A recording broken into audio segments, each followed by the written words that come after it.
Hi guys, welcome back to our channel. You're watching Daddy Daughter Talk the podcast, and I am Kelsey, and you are. I'm Chris. I'm Dad. Well, hello there. Hey, Any baby. acknowledgments today? Any announcements? Church announcements? I don't think we have any church announcements today. Cool. Let's get right We into can get it. right into it. That's right. Usually, I would ask him what we talking about, but I'm gonna kind of run the show a little bit. We're gonna have like a conversation. Well, we always have a conversation, but we're gonna go back and forth. We're reviewing Jasmine Sullivan's Heaux Tales. And if I like run it all together, like he's still my dad, so I don't really want to say garden tools. So if it sounds like I'm saying hotels, like as in like motels and hotels, I did that on purpose. But by the title of the video, you're gonna know what I'm talking about. So let's jump right into it. If you haven't heard Jasmine Sullivan's new, I don't know if it's an album or EP, EP. or her new I think it's project. an EP. It's an EP. Okay, if you haven't heard her new EP, it's called Heaux Tales. And in between the songs, she has like little anecdotes from different women's and their stories. And we found them interesting. So we're gonna talk about it today. Should we just hop right in with the first one? Go ahead. All right. So the first one is titled Antoinette's Tale. And this one basically just talks about sexual freedom and identifying whose vagina is it. This is gonna be awkward for me. But This is stuff we talk about, y'all. This is like anything else. These are things we actually talk about. So welcome to our conversation. right. So basically in the little snippet of her tale, she basically talks about um women finding their sexual freedom and then also identifying whose vagina is it. She kind of goes in and say for a long time we gave the ownership to the man, like it's yours, um, during sex talk or whatever, and kind of regaining that ownership or taking control of the fact that it is attached to you as the woman and it belongs to you and you may do what you wish with it. This one I didn't find that off-putting. It was interesting to even know, I mean, to take notice that there is starting to become a switch in today's society to where women are regaining the ownership of their reproductive organs and their body parts and learning to explore who they are first without needing a man to take the lead or needing a man to tell them what they should and shouldn't do with their vagina. Your thoughts? Um, well, it's twofold. Are we talking about a single woman or are we talking about a woman in a relationship? So if you're a single woman, then I would say, yes, there's credence and credibility to that statement as far as taking ownership of it because it's yours. You do with it what you so choose to do with it. And it will always be yours to do with it what you so choose to do with it. But if you're in a relationship, a solid relationship, like women say they want to be in, then it belongs to him. Okay, I'm listening. I'm It, interested. it belongs to him because if that's the case in reverse, mine belongs to me and I can do with it what I so choose to do with it. So Mm-hmm. once we spin that coin, it might hit a little different. Mm-hmm. So as a single woman, yes, it's yours to do with it what you so choose to do with it. But as a committed woman, now you're weaponizing your vagina. That may not be a good thing. To I can dictate and determine when you get it. Now, if you just don't feel like it or you just can't do it, he should be sympathetic to your plight. Mm-hmm. Yes. But to be able to withhold it from him because you just want to withhold it from him, I guess he's supposed to just sit there and wait for you. Because on the flip side, I can withhold my resources. I can withhold my love. I can withhold my what do you call that? I'm looking for a word. I hate when I'm looking for a word and I can't find it. it's there. But how I hold the door open for you, and pull your chair out and treat you like a lady, I can withhold that when I want to because that's mine. You said what? Your chivalry? Chivalry. Yes, I can withhold my chivalry. I can withhold my financial responsibilities. It hits a little differently when I take those powers back because I have those powers. So don't manipulate the P power. Don't do it. And that's what a lot of that sounds like, or some people can interpret it as. Okay, I have a question because Go ahead. and also I'm gonna throw this disclaimer when I'm like when I be watching these videos back, and when you're talking, I always look like I'm bored to death. That's just how I listen. That's just how I listen. So I'm actually taking it in. So if I just look stone faced like this, I'm listening. You're my daughter. I do the same thing. Yes. Oh, every time I watch it back, like one of us is all animated and the other person's like. So my question would be, and I don't know, and I'm gonna put it out there like this with all this information because I need to understand if I'm on the right thought process. I don't know if I'm thinking female because initially when you said it belongs to the guy in a committed relationship, I don't know if you see my face, but I was like, so I may be thinking like a female, and I'm okay with that at this moment as I continue to learn and experience it, which is why I'm asking the question. Would you say that if I'm in the thought process that my vagina belongs to me at all times, regardless of if I'm single, married, or whatever, but the fact that I'm choosing to commit to you, I'm choosing to allow this person to be the only one to have access to this part of me,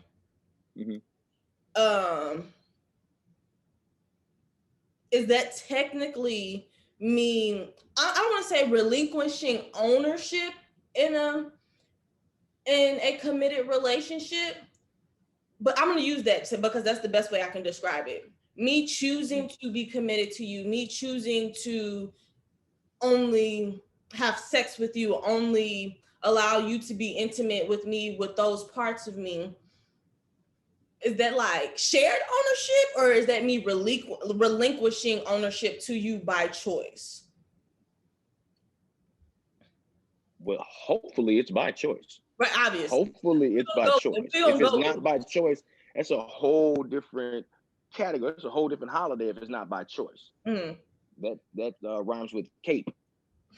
Right. So I think maybe I think that's where sometimes the disconnect, which we're gonna use that term a lot because it works for everything. I think that may be the disconnect because hearing you talk about it and like again, initially hearing those, it belongs to the partner or whoever that may be in the committed relationship, whether it be male or female. In my brain, it converts to it's yours, even though it's on my body. But after listening to the conversation, it's like, why did I interpret it that way if I was going to give it to you anyway? And I was going to give it to only you anyway, because I chose to be committed to you.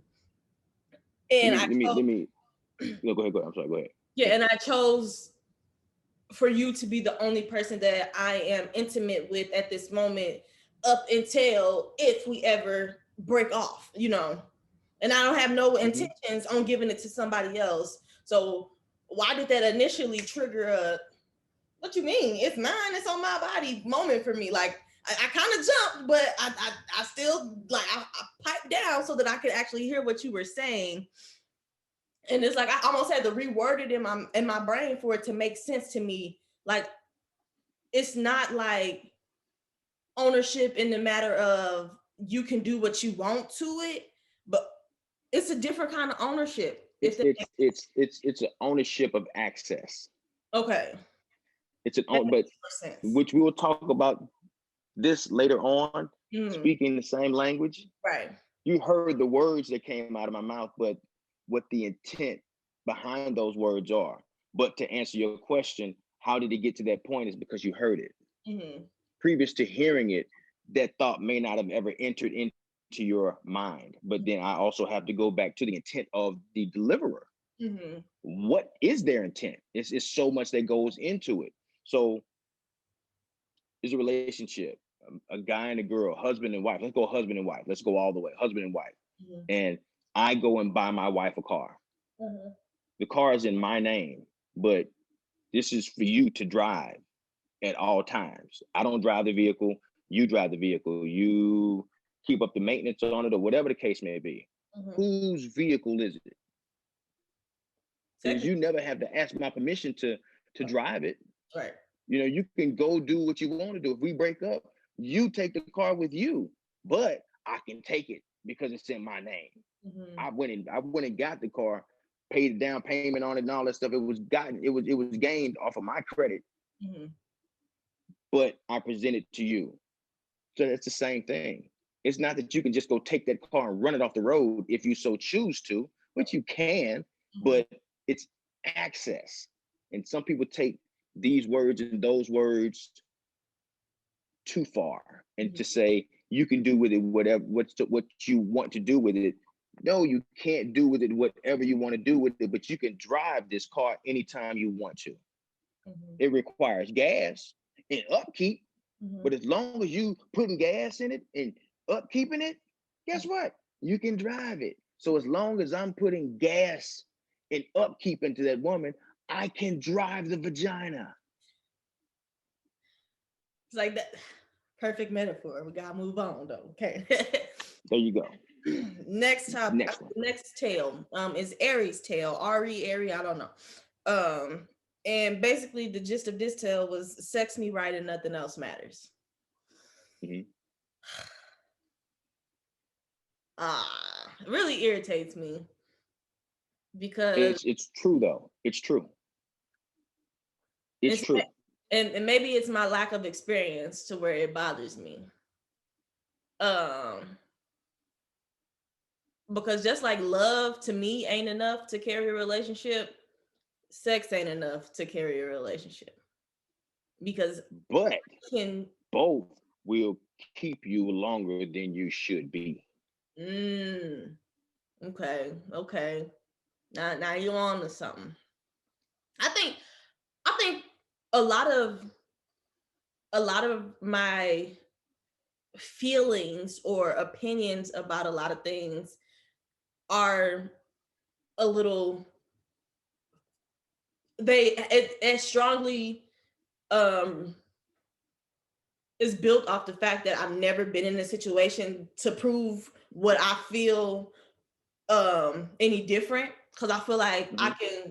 I can find somebody else to sex me right. You know, I can teach somebody else what I want or grow with somebody else what I want out of that. But also like thinking more realistically, if I already got this pattern with this person, now that you mention that, I might tolerate more and deal with something longer because it's already convenience and time put into this person. So I might do let you slide a little longer. It's just irritating and infuriating now because I don't have to tolerate or deal with none of that because sex is not on the table for me. So like if something bothers me, I have an easier get out of jail free card, I guess. Mm-hmm. Well, let me quote Uncle Shay, Shannon Sharp, and this is taking it to sports, but this will kind of frame the picture. He says all the time, talent navigates tolerance. Mm-hmm. Talent navigates it talent coincides with tolerance. And this is athletes. Mm-hmm. If you're an uber talented athlete, you have more leeway to F up. Mm-hmm. Athletes that make one mistake, but they're only so talented, you cut them. Never invite them back. They'll never make it to the league again. But here this guy is, he's Pro Bowl every year. You put him on your team, the team is way better. Just for him being on the team, it's a championship possibility. And he gets busted for marijuana. Everybody and their mama know that he's going to be back. Mm-hmm. Over and over and over again, they mess up.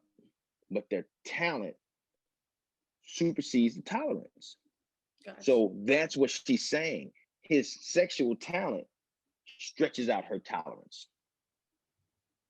It's just you're so good that give you a little leeway, which is toxic.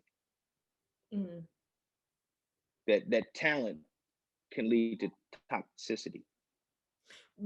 And now that I think about it, in situations that I've dealt with, I can see how that works in multiple aspects. Your I don't want to say convenience, but your presence overall can make me more tolerable. I want to be around you. I want to be in your space because it's a good vibe most of the time. So you might do something to make me mad, and I'll be like, "Ugh," but I might stick around because I crave that presence. That's a talent. That's a So it's the talent. same. Okay. Now I can understand it a wee bit more. A wee bit more. It shouldn't. It shouldn't. It shouldn't. It's sex drunk. Mhm, That's basically what she's talking about. I'm intoxicated by your loving type mhm, of thing. mhm. Um, it's happened. It's happened to me before. It's happened. It has happened. It can happen. And like any other addictions, I'm just gonna call it an addiction. It takes time to get over that. It takes time and reevaluation to get over that. Mhm. Okay, so the next one, Next track.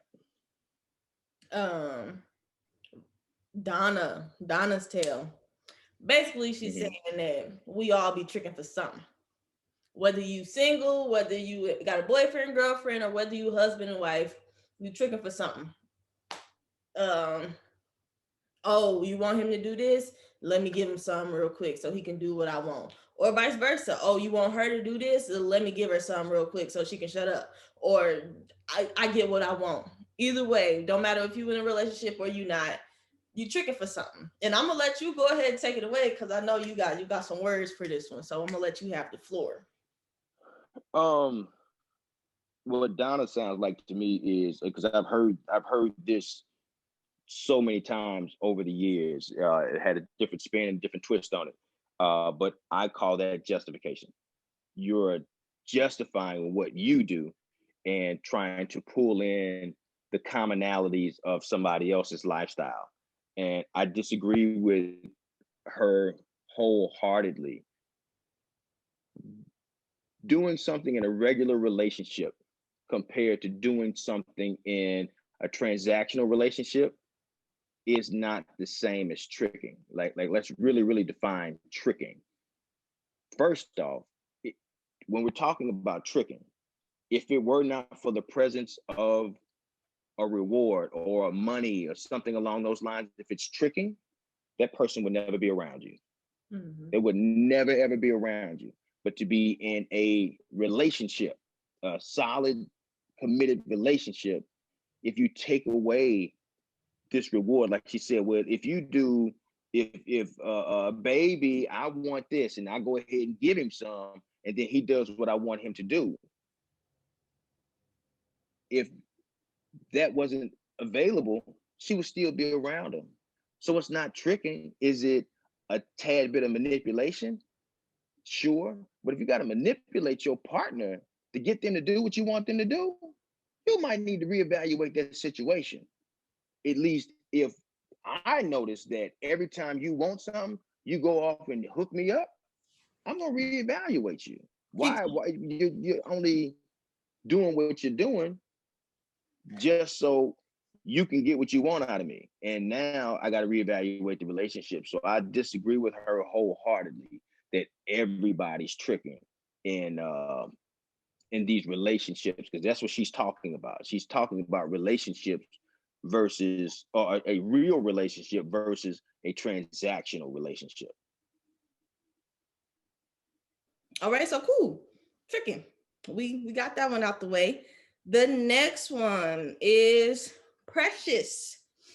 And for this one, I pulled out quotes from it because Mm-hmm. it kind of got under my skin a little bit. Um, So she said, I'm not dealing with any man who doesn't have money because I know my worth. I'm gonna get mine on my own. Wait, hold on. Rewind, can't read.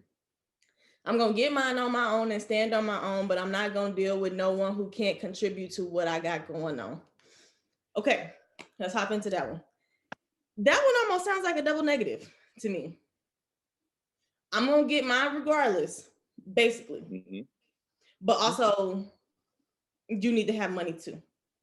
And in one aspect, I understand that if we're gonna come into a partnership and we're going to work together as a unit, we both need to be pouring in, whether it be financially, mentally, emotionally, spiritually, whatever. We both need to be pouring something in, because me giving 100% does not make up for your lack of. We both need to be giving 100% to equal a whole. But so often when I hear this, specifically from women, it's like, I'm independent, but I want yours too. It's and we have this independency about us that can be dang near damaging, because it's like, don't do nothing for me. You can't do. I got my own. You can always fall back on, but I can get it myself. But then at the same time, it's like we demanding for you or for the guy to have a certain basement before he could even have time with us or spend time with us or be worthy of our presence. So it's like, which one? Which one? Are you independent to a fault, or are you willing to have companionship and let somebody do for you or be there for you? It's like we can't be both. It'd be contradicting and it's annoying. I get it. I get it wholeheartedly. I try my best to pay attention to what people say to me. Mm-hmm. I try to pay closer attention to what people don't say. And one thing that I heard, or one repeated concept that I heard with that whole statement, is me, me, me. You're going into a union thinking about an individual, because she'd mentioned nothing about pouring into him. Mm-hmm. And most of the time when I hear this perspective, that's what it is. It's about them. I'm trying to get somewhere. And also, I'm going to go further into what you did not say, but this is what I hear. Just going further into it. You have a level of success or lifestyle in your head, Mm-hmm. and you alone cannot get there. That's why there's a requirement financially of this other person. So Mm-hmm. let's say you have $100,000 financial base. So you can live off of that $100,000 financial base. Mm-hmm. Your dreams and aspirations are a minimum of $250,000 base. Right. That's why you need that man. But you're hollering independence. You're hooping and hollering independence, because if I can get everything that I want on my own, guess what I don't desire? Or not necessarily desire. I don't need you. Right. I don't need you at all. And if you come into my life, everything that you bring to my life is a positive, because I have everything. Mm-hmm. It just may be I don't have anybody to share it with. So, yes, what you're hearing is an absolute positive hypocrisy. That's what it is. You're being a hypocrite. You're contradict. It's a contradiction, but you don't even know it, because it's something you've heard somewhere before, and you're trying to adapt and adopt somebody else's mantra. And I think that's something that goes on so many times in our community. Anyway, people hear something Mm-hmm. and then try to bring it into themselves or bring it into their own lifestyle, and it's just not applicable. It doesn't apply to you. So that's what I hear right there. That's the gist of what I hear. You as an individual, your determination, your all this, that, and the third ain't enough to get you where you need to be. Therefore, you put this demand on somebody else to get you to where you desire. So you being independent really isn't you being independent. You're independent to a certain point. Then you become dependent on somebody else to get you the rest of the way. Mhm.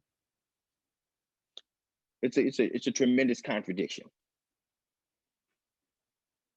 Next track. Last one, Amanda.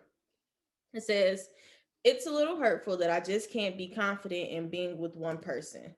Sex has become my superpower. Sex is where I'm finding my worth. That's the one thing that I know that I can make you keep coming back, even if you don't really want me. I know you're gonna want that. Sorry, Amanda. That's you can't make anybody do anything. You can kind of influence them to do it, but you can't make anybody do anything. As a matter of fact, if they found your worth elsewhere, they wouldn't come back. They would not deal with you at all. If he could cut that piece away from you and take it with him, you never see that man again. And unfortunately, there are a few women out here that really believe that's their worth. And it's not a worth at all. That's your value. I actually just made a post about this, talking about worth as far as how people use it. Your worth is what you see yourself as. Your worth is what you think you put up with. Your value, on the other hand, is what others see you as or what other people will deal with. So it's a huge difference between worth and value. What she should have said when she said my worth, no, that's your value. That's what you actually have to offer. That's what somebody will deal with you with. Because if you took that away, Amanda, would these guys deal with you? Absolutely not. And you know that. Now, if you had some intelligence or you had somebody around you to actually help you understand what you have to offer, you could take your value and turn it into worth. Because if this was so valuable to that person, then you'd have to treat me a particular kind of way. But you don't have any self worth. And that's why that's your lead value. I feel like that last one got to me the most. Just again, this is probably my inexperience talking, but I'm gonna say it anyway because that's all I have to go by. But to me, how can sex be your superpower, or let's be even more specific, the vagina be like yo ha ha ha gotcha card, when that's the single thing that makes us women all alike? That's the single thing that we at least all have in common. So for me, I feel like, okay, yeah, he may be coming back to engage in the sex, but hey, no, put your hand down. We're not ready yet. But it's because you're accessible that is, to me, the comeback, because I could go get this sex anywhere else. Like if I really want to put, I mean, I guess the difference would be like putting the time in to get that from somebody else, but it's kind of like a super weakness, not a superpower to me. But hey, do you? I guess sometimes our greatest strengths are also our greatest weaknesses. Now you may go, sir. Talent. Talent. It's In like one I'm word. hearing you. The You say concept what? that I'm hearing you, the concept just not sticking yet. Talent. So take Amanda Mm-hmm. and go back to Ari. Talent.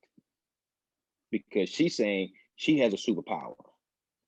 And Ari's saying that he has a superpower. And experience is the best teacher. Experience is the best teacher. There are some women out there with superpower. Sounded super dumb to me, but who am Until I? you super experience and it does. It's the it's the concept that you struggle with, and that's okay. It's Mm-hmm. the concept that you struggle with because your value system isn't there. Your Right. value system isn't there, and your value system probably won't ever be there. I don't want your value system to be there. I don't want it to be there. Mm-hmm. But it's you value you, and that's what you should always value. You should value your mind and your heart and your being, your energy. Value those things. Well, she doesn't value her mind. She doesn't value her heart. She doesn't value her energy. But she just noticed this is my lane. Mm-hmm. I'm not mad at her, just disappointed. Right. There has to be something more to you than that. Mm-hmm. Has to be. But if it isn't, shake what your mama gave you. I You think got to that's use what you got to get what you want, type of thing. It's sad. It's sad and it's disappointing. But I understand where she's coming from. I just would like to personally sit down and talk to Amanda to develop other skills, develop other areas of value, and let that be an accent mm-hmm. to you. Right.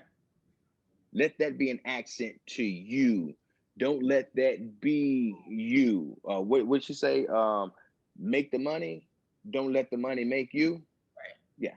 Yeah, and that's what it is. It's an accent to the. It's a finishing touch to a portrait.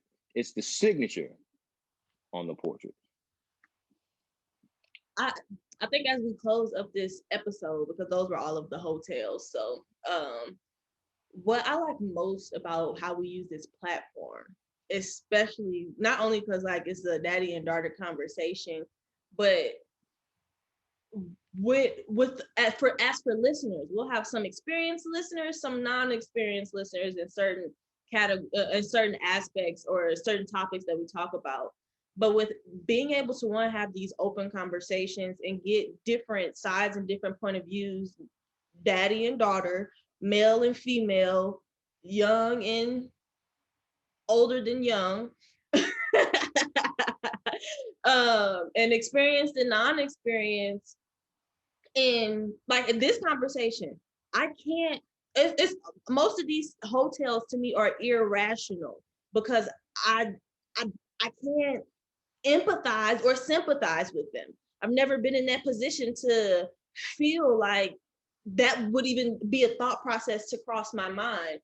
And so when I hear back your responses or your rebuttals to the different topics, and then also the pieces of me that I have to share, I understand as far as like the words that you're speaking. I know what those words mean. Do I comprehend it in the way that these ladies comprehended and what they were telling me? No, not really. But at least once I do get out there in life and I start to experience these things, I've talked about it before, so I have it in the back of my mind. So if it do come to a day where I'm in a position where I'm like, yeah, sex me right, you good, that's all I need. And I can be like, wait a minute, hold on, I didn't went too far left, and I can reprogram my situation. I can get back in my lane and be like, okay, wait a minute, I know about this. I knew that there was a chance that I might come across this in life. So let me reevaluate and let me relook at what I got going on. Is that enough for what I want? And if it is, then okay, I mean, I guess we're gonna coast in this lane for a little bit until I want more for myself or for this situation. And if it ain't, let me withdraw. Let me back up and at least try to have a conversation and see if we can redirect this thing. If not, let me get off because this is no longer my journey, my process. And so when we do bring about these topics and we do have these daddy daughter talks, it's just always interesting to me that we can you can really talk about stuff that you really don't quite know about. Mm-hmm. because that opens up a dialogue and it allows me to ask more questions, to be familiar with it. And at the very least, I can put it in like a little file cabinet. And when it Mm-hmm. comes up in life, it's not just so brand new to me. And Right. I think that's what with our relationship, that is something that will make me stand apart, because when I do happen across these things in life and my experience in my book starts to fill up more with actual real life experiences, you can't do me any kind of way, because although this is my first time encountering this ain't my first time hearing about it or talking about it. Mm-hmm. And so I'm better equipped with how to deal with certain things. Some things, even if I, like we talked about it a million times, some things still gonna knock me off my feet, because I might be just so deep or so close to it that Mm-hmm. that lesson, I can't go out and pull it right out of it. But after I back up a little, I'm like, oh, this is what we were talking about. And I know back then I said that I would never, or I couldn't fathom even thinking like that, but now I know how to fix it. And that's Mm-hmm. why I think these conversations are so important to have, because even some people with experience, the fact that they never even talked about it before, they be like, oh, I did all of that because of this. And I could have looked at that a whole nother way. So if it happens to them again, now they can go about it another way. Right. I mean, but that's just why parents are important. Mm-hmm. Both parents are important Mm-hmm. because